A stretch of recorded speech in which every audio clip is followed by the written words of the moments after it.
कहानी की शुरुआत में हम डैनबी नाम की एक लड़की को देखते हैं जो काफी परेशान सी लग रही थी। वो मन ही मन दुआ करने लगी कि बस किसी भी तरह मैं गायब हो जाऊं यहाँ से। तभी उसकी नजर एक खड्डे पर गई जिसमें बारिश का पानी भरा हुआ था। डैनबी ने पास जाकर देखा तो उसे पानी में कुछ लोग अजीब से कपड़े पहने हुए नजर आए। वो सब बारिश के लिए दुआ कर रहे थे। उन लोगों का कहना था कि पिछले 3 साल से बारिश नहीं हुई, लोग सूखेपन की वजह से मर रहे हैं। तभी अचानक से डैनबी ने उस पानी में छलांग लगा दी और वो सीधा उस जगह पहुँच गई जहाँ वो लोग बारिश की दुआ कर रहे थे। डैनबी उन सबको देखकर हैरान हो गई। उन लोगों से पूछने लगी कि तुम कोई राजा रानी वाले सीरियल की शूटिंग कर रहे हो ना? लेकिन वहाँ मौजूद राजा को उसकी हरकतें बहुत अजीब लगी। वो थोड़ा घबरा गया और गुस्से से पूछने लगा कि तुम कोई चुड़ैल तो नहीं? डैनबी ने थोड़ा घबरा कर कहा कि मैं कोई चुड़ैल वुड़ैल नहीं हूँ, 12वीं क्लास में पढ़ने वाली एक बच्ची हूँ। इतने सालों में भाषा बहुत बदल जाती है। उसके बोलने के तरीके से लोगों को लगा कि शायद ये कोई जादुई मंत्र पढ़ रही है और वो लोग और भी ज्यादा डर गए। तभी कुछ सिपाहियों ने उसे तलवारों से घेर लिया। जब डैनबी को पता चला कि ये तलवारें असली हैं तो उसने बातें बनाना शुरू कर दिया, क्योंकि इस काम में तो वो माहिर है। उसने कहा कि मुझे पता है मैं यहाँ क्यों आई हूँ, ताकि मैं बारिश को यहाँ तक ला सकूँ। ये सुनते ही सब लोगों ने उसके सामने गर्दन झुका ली। उसने कहा कि ये मंत्र 50 बार दोहराना, ठीक है? और 50 बार उसकी बताई हुई जरूर बात को दोहराने के बाद जैसे ही उन लोगों ने अपनी गर्दन उठाई, डैनबी वहाँ से गायब हो चुकी थी। वो भागते भागते एक ऐसी जगह पहुँच गई जहाँ चारों तरफ धार्मिक कपड़े लटके हुए थे। वो अपने कपड़े बदल कर सबके साथ चलने लगी और जाकर आराम से एक जगह बैठ गई। राजा वहाँ पर लोगों को समझा रहा था कि हमें आलतू फालतू चीजों पर भरोसा करना बंद करना होगा। अगर हमें अपने राज्य के भविष्य को सुधारना है तो हमें साइंस और मैथ्स के ऊपर काम करना होगा। तभी एक प्रीस्ट ने कहा कि ये सब कुछ बकवास है। ये साइंस की मदद से हम कभी कुदरत को समझ नहीं पाएंगे और बारिश न होने की एक ही वजह है, भगवान राजा से नाराज है। अगर बारिश करवानी है तो राजा को रानी के साथ एक खास रस्म पूरी करनी होगी। डैनबी इस मीटिंग में आराम से सो रही थी। तभी उसने देखा कि उसका फोन उसके पास नहीं है, तो वो उसे ढूंढने बाहर चली गई। लेकिन राजा के खास सिपाही साइतो ने उसे पकड़ लिया और राजा के पास ले गया। जब तक राजा वहाँ पर आता वो सोचती रही कि अगर बारिश हो जाए तो मैं वापस अपने घर जा सकती हूँ। लेकिन फिर उसे याद आया कि पिछले 3 साल से तो बारिश ही नहीं हुई यहाँ पे। राजा ने कहा कि इस लड़की ने हमें पागल बनाने की कोशिश की है, इसे जीने का कोई हक नहीं है। ये सुनकर डैनबी राजा से अपनी जान की भीख मांगने लगी। उसने कहा कि मैं तो बस एक स्टूडेंट हूँ सर, मुझे तो छोड़ दो।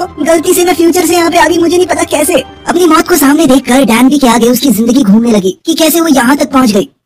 डैनबी 12वीं क्लास में पढ़ने वाली एक आम सी लड़की थी। अब बस कुछ ही दिन बचे थे जब वो यूनिवर्सिटी का एंट्रेंस एग्जाम देगी। लेकिन डैनबी बहुत ज्यादा कमजोर है मैथ्स में। वो जब भी मन लगा कि मैथ्स पढ़ने बैठती तो बस सो जाती। उसके मैथ्स के टीचर इस बात से बहुत परेशान थे। एक दिन मैथ्स टीचर ने उसे क्लास में खड़ा कर दिया और एक क्वेश्चन सॉल्व करने को कहा, लेकिन हर बार की तरह वो इस बार भी क्वेश्चन को सॉल्व नहीं कर पाई। टीचर ने गुस्से में उसे सबके सामने जलील किया। घर पहुँचने के बाद डैनबी एक अच्छे स्टूडेंट की तरह टीवी पर गाने लगाकर अपने फोन में गेम खेलने लगी। तभी उसकी माँ वहाँ आ गई और सबकी माओं की तरह उस पर ताने कसते हुए बोली कि जैसे तुझे गाने याद है ना, ऐसे पढ़ाई तो याद होती, बिल्कुल अपने बाप पर गई है, एकदम नकारा। इसके बाद थोड़े और ताने कसने के बाद डैनबी की माँ सीरियल देखने बैठ गई। अपनी माँ का सीरियल देखना डैनबी को बिल्कुल पसंद नहीं था, इसीलिए वो कमरा छोड़कर अपने दोस्त से मिलने चली गई। लेकिन डैनबी के दोस्त ने भी उसे लेक्चर देते हुए कहा कि ये तुम्हारा आखिरी चांस है कॉलेज में एडमिशन लेने का। अगर तुम इस बार भी फेल हो गई तो तुम्हारा फ्यूचर बर्बाद है एकदम। अगली सुबह डैनबी देर से उठी और एग्जाम के लिए भागने लगी। आज वही मेन एग्जाम था। तभी उसकी माँ ने उसे हिम्मत देते हुए कहा कि तुम अपना बेस्ट देना, देखना तुम्हें पक्का अच्छी यूनिवर्सिटी में एडमिशन मिल जाएगा। डैनबी बहुत परेशान थी। सबसे ज्यादा चिंता तो उसे मैथ्स की थी। वो एग्जाम सेंटर पहुँचने तक बस में भी पढ़ती रही। जैसे ही बस रुकी तो बाहर बारिश होने लगी। वो जल्दबाजी में अपना छाता लाना भी भूल गई थी और जल्दी से भीगते हुए एग्जाम सेंटर की तरफ भागने लगी। जैसे ही वो एग्जाम सेंटर के बाहर पहुंची उसकी धड़कनें और तेज हो गई। वो इस एग्जाम के लिए बिल्कुल तैयार नहीं थी, तो उसे अब पैनिक अटैक्स आने लगे। फेल होने के डर से वो वहाँ से भाग गई। डैनबी बारिश में ही बैठी रही। तभी उसे वो गड्ढा दिखा जिसमें कूद कर वो यहाँ आई थी। डैनबी ने राजा को साबित करने के लिए कि वो फ्यूचर से आई है, हिस्ट्री के बारे में चीजें बतानी शुरू की। लेकिन अफसोस बात नहीं बनी। फिर उसने थोड़ा दिमाग लगाकर झूठ कह दिया कि मैं मैथ्स में बहुत अच्छी हूँ। तभी राजा ने तलवार नीचे कर ली और कहा कि साबित करके दिखाओ।